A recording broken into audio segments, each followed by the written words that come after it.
Hello, good morning, children. Today we'll continue the same chapter, Socialism in Europe, and today we'll start Russian Revolution. Previous classes I clarified you all the concepts, all the ideas.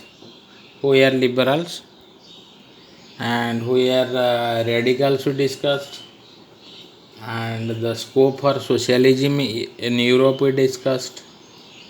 How socialism spread, how socialism developed in European countries. और हमें ये भी पढ़े थे, communist party तो थे, socialist party थे European countries में. दे form different unions, trade unions, workers union, political party तक भी बना दिया गया था. बट अनफॉर्चुनेटली कोई भी देश में कम्युनिस्ट पार्टी या सोशलिस्ट पार्टी सरकार बना नहीं पा रहे थे. सरकार बनाने में डेमोक्रेसी में क्या होता है बेटे, मेजॉरिटी चाहिए. तो सभी हमारे इंडिया की मैं बताता हूँ बेस्ट एग्जांपल. आज़ादी के बाद आज़ादी हमें दिलाए कौन? Congress party, Indian National Congress. Rule किसने किया आज़ादी के बाद इंडिया को? इंडियन नेशनल कांग्रेस है. कम्युनिस्ट पार्टी उसी टाइम जब आज़ादी हुआ देश सबसे बड़ा लार्जेस्ट अपोजिशन पार्टी था बेटे. आज़ादी के बाद हमारे इंडिया में just next to Indian National Congress, communist party was the second largest political party in India. But unfortunately it failed to get the popular support in coming years and failed to form the government at center. आपने सुना होगा communist party के बारे में. Waste Bengal, Kerala जैसे राज्यों में सिर्फ सरकार बनाए थे कम्युनिस्ट पार्टी. इसके अलावा और बाकी राज्यों में है, अभी तक भी है. आपने सुना होगा कम्युनिस्ट पार्टी इलेक्शन खड़ा होता है, राजस्थान में भी है, ऑल इंडिया लेवल में भी कंटेस्ट करता है कैंडिडेट, लेकिन सरकार नहीं बना पाई है. ये चीज़ को मैं इसीलिए बताया कि उसी टाइम यूरोपियन कंट्री में भी वही कंडीशन था. कम्युनिस्ट पार्टी, सोशलिस्ट कोई भी देश में अपना सरकार बना नहीं पा रहे थे. अब हम देखेंगे, आज स्टार्ट करेंगे रशियन रिवॉल्यूशन. इससे पहले रशिया की will discussed about the social structure of Russia. Russian empire के बारे में हम पढ़ेंगे. रशियन एम्पायर मैं पहले से बता था कौन सी डायनेस्टी था. TSAR, जार डायनेस्टी, और राजा थे Nicholas II. Ruled Russia up to 1914 तक ये रूल किए थे. Beside the territory of Moscow, उसी टाइम बेटे रशियन एम्पायर की निकोलास की जो एरिया था, मॉस्को के अलावा और बाकी पड़ोसी यूरोपियन कंट्री तक भी, जो आज की हम क्या कह सकते हैं, फिनलैंड कहते, Latvia, Lithuania, Estonia, parts of Poland, Ukraine, all these countries were included in the territory of Nicholas. Majority religion was Russian Orthodox Christian, but beside this Christian के अलावा और बाकी मुस्लिम भी थे उसी टाइम, और ग्रीक ऑर्थोडॉक्स चर्च भी थे, बुद्धिस्ट भी थे. तो मिक्स कल्चर है एक प्रकार. तो मेजॉरिटी थे क्रिश्चियन लोग. हम वही पढ़ते और देखते. इकोनॉमिक एंड सोसाइटी, जो रशियन एम्पायर है, जार निकोलास रूल करने आए, वो तो रूल कर रहे थे. इसे क्या समस्या हुआ कि लोगों ने आंदोलन किए. देखो, हमें फ्रेंच रिवॉल्यूशन भी पढ़ा है, any problem, any hazards, any calamities, any types of human created problem if people are faced. लोगों की किसी भी प्रकार के प्रॉब्लम हो जाता है तो लोग अपोज करते, सरकार को अपोज करते, आंदोलन में आ जाते। और जब बेटे ज़्यादा से ज़्यादा लोग की आंदोलन हो जाता ना, देश में लगभग मेजॉरिटी लोग आंदोलन आ जाता है, तो मान लो कि उसी देश की सिस्टम चेंज होने वाला। हमारे जिस दिन लोग 50, 60, 70, 80% लोग आंदोलन में आ जाएंगे, हम मान लेंगे कि हमारे देश में भी सिस्टम चेंज होने वाला है। फ्रांस में हम वही पढ़ रहे थे, तो सरकार मिलिट्री है, सरकार के पास पुलिस है, but which extent government can control the its population if majority of population are coming for the strike? It is very difficult task on part of the government. आज हम पढ़ेंगे रसिया में सोसाइटी में क्या क्या प्रॉब्लम था। चलो will discuss something about Russian society. वहाँ पे mostly Russian society agrarian society, agrarian society 85% population depend on agriculture, or they depend on the agriculture for their day to day living. यहाँ पे हम देखते हैं और बाकी यूरोपियन कंट्री जैसे, और जो 15% रह गए वो पूरा इंडस्ट्रीज के ऊपर डिपेंड नहीं थे, और बाकी छोटे मोटे काम भी करते थे। कोई दुकान कर रहा था, कोई ट्रांसपोर्टेशन में था, सर्विस सेक्टर में थे। So this was system. और इंडस्ट्रीज की बात करेंगे, इंडस्ट्रीज तो था ही नहीं रशिया में, इंडस्ट्रियल कुछ इतना ग्रोथ नहीं हुआ था। मोस्टली कैसे, फिर जो छोटे मोटे एरिया जो मॉस्को के आसपास थे, वो हम जो किसको कहते हैं, स्मॉल इंडस्ट्रीज कहते हैं, वेबिंग जैसे है, आप देखो क्राफ्ट्समैन जो हाथ में बनाते थे। इंडस्ट्रीज में कुछ नहीं बढ़ता, परिवार लोग मिलके स्मॉल स्केल इंडस्ट्री जैसे छोटे छोटे इंडस्ट्री था। और लार्ज फैक्ट्री की बात हम करेंगे तो बहुत कम था वहाँ पे। लेकिन रशिया में 1890 के बाद रेलवे जैसे नेटवर्क बढ़ जाता है, तो वहाँ पे थोड़ा बहुत दिखाई दिया था कि people except agriculture, they are getting engagement in other sectors also. So हम इतना क्लियर कर सकते हैं, the Russian society was completely agricultural society, means majority of population dependent on agriculture. और इंडस्ट्रीज की बात में हम जो कहेंगे, इंडस्ट्री बहुत कम था, और इंडस्ट्री कंट्रोल कौन करता था,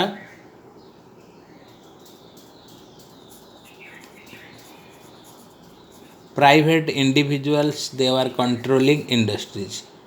गवर्नमेंट की सिर्फ इंडस्ट्रीज के बारे में लॉ था, rules and regulations were followed by government here. Government की बेसिक जो रूल्स रेगुलेशन है कि भाई लेबरर को मिनिमम वेजेस कितना देना है, 8-10 घंटे काम ज़्यादा से ज़्यादा करना है।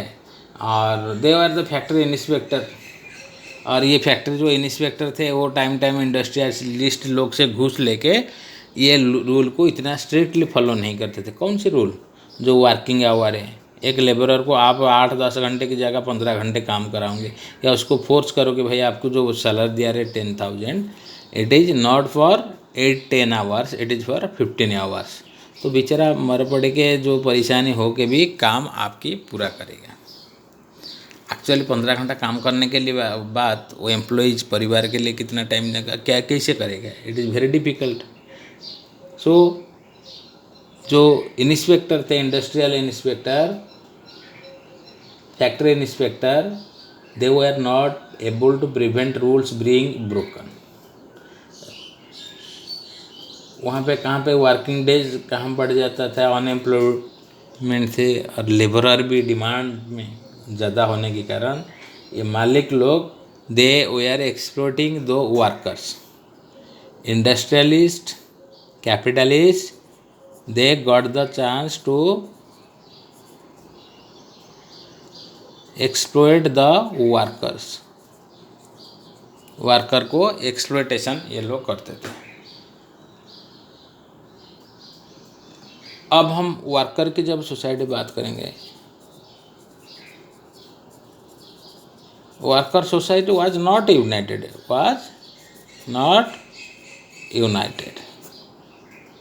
दे वर डिवाइडेड। जैसे हम मेटल की जो लेबरर काम करते, दे वर कंसिडर्ड द सुपीरियर। कौन? Metal worker.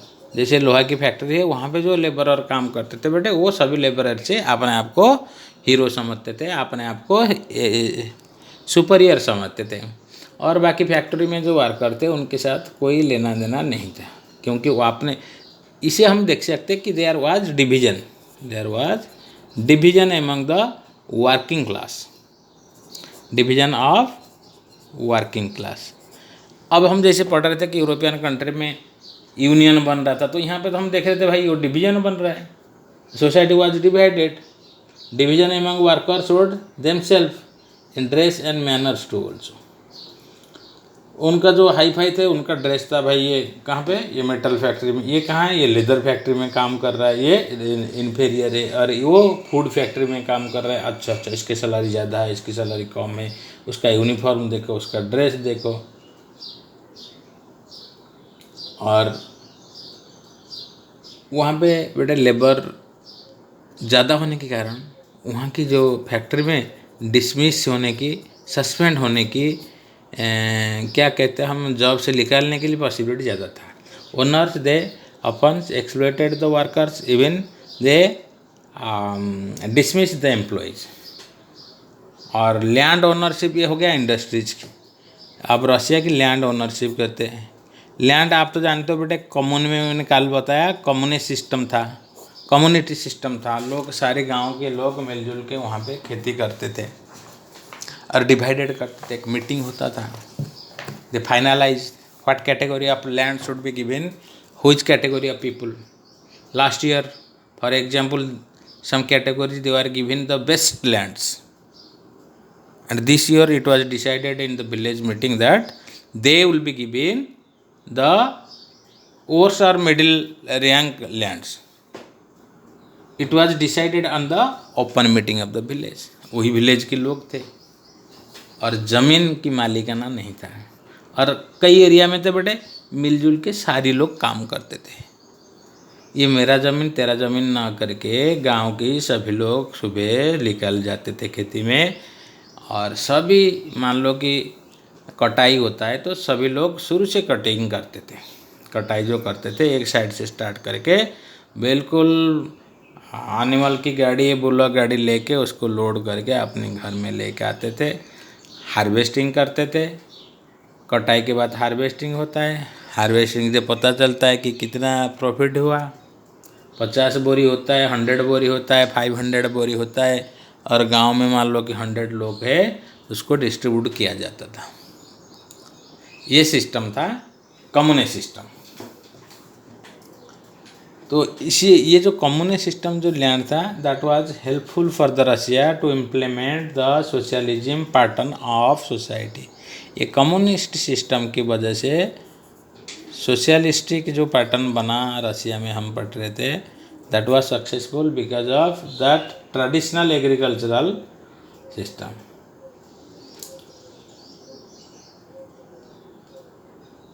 चलो और एक पढ़ते, पेज नंबर आप सब देखना 32 पेज में, यहाँ लेफ्ट साइड में आपकी पेज लिख देता हूँ, आप सब ध्यान से पढ़ना।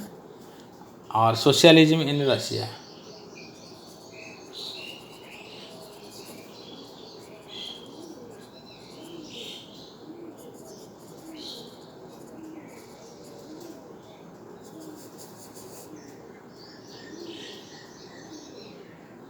रशिया में 1940 से पहले जब जार रूलर थे, all political parties were ban. Russian Social Democratic Workers Party was founded in 1898। 1898 में Russian Social Democratic Workers Party बना था फर्स्ट टाइम में, who respected the ideas of Karl Marx, they were the members. Government pressurized not to form a political party,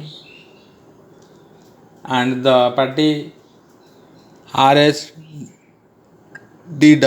was declared illegal, but people continued it to be the only political organization. राजा तो चाहेंगे नहीं भाई कोई political party बने और मेरे खिलाफ election लड़े, तो राजा ने सारी पॉलिटिकल पार्टी को बैन कर रखा था. और रशियन सोशलिस्ट, इन्होंने बेटे समाज की जो प्रॉब्लम हो रहा था, प्रॉब्लम क्या है, हम लोग के पास खाने के लिए नहीं था, वर्कर के पास काम नहीं था, किसान के पास ज़मीन नहीं था. मेन प्रॉब्लम होता है बेसिक रिक्वायर जो फूड रिक्वायरमेंट, ये रशिया में बार बार कमी होता था. और लोग चाह रहे थे ये होता है, ये सरकार सही से चला नहीं पा रहे, तो ये गवर्नमेंट को हटा देना चाहिए. और जो वहाँ की जो सोसाइटी हम कहते जो किसान लोग भी डिफरेंट थे. किसान लोग भाई जो सोशलिस्टिक पार्टी जो बना था वहाँ पे, सोशलिस्ट रिवोल्यूशनरी पार्टी,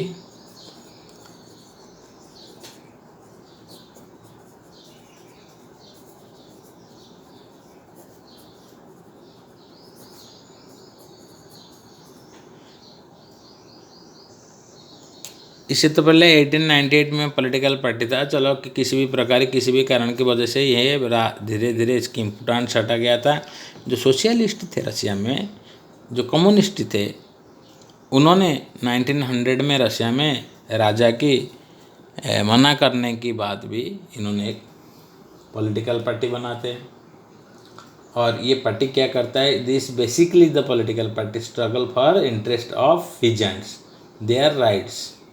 और डिमांड क्या था, जो लैंड क्या क्या है, किसके लिए लड़ा था, फॉर द फार्मर्स. डिमांड किया जो नोबल्स को अननेसेसरी ज़मीन दिया जा रहे, दैट शुड बी रीडिस्ट्रीब्यूटेड.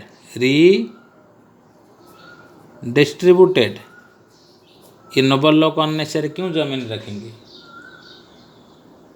तो this political party continued fight for the sake of farmers. और धीरे धीरे ये political party socialist revolutionary party popular होता है. और ये पार्टी क्या करता है, political party that organized people, motivated people in large number, and one day they carry out different moments, revolts in order to give protection to the working class, farmer class. ये तो पहले farmer की था. इसके बाद बेटा ये political party धीरे धीरे इंडस्ट्रियल एरिया में बढ़ता है. इंडस्ट्रियल एरिया में ज़्यादा लोग कौन रहते हैं आप बताओ, मालिक लोग कम होते, वर्कर और जो है ज़्यादा होता है. तो workers they form different organisation. मैं बताता हूँ बेटे, ये जब उनकी एक बहुत बड़ा लीडर थे उसी टाइम की, जिनको कहते हैं लेनिन, सुना होगा हमें आपने, व्लादिमीर लेनिन.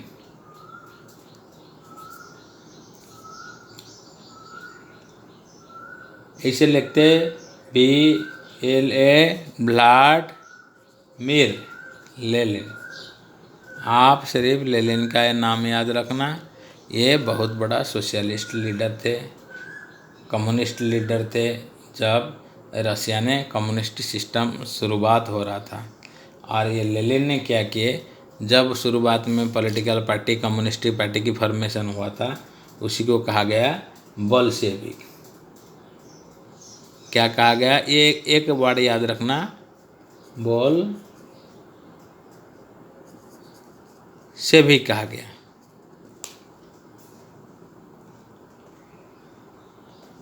और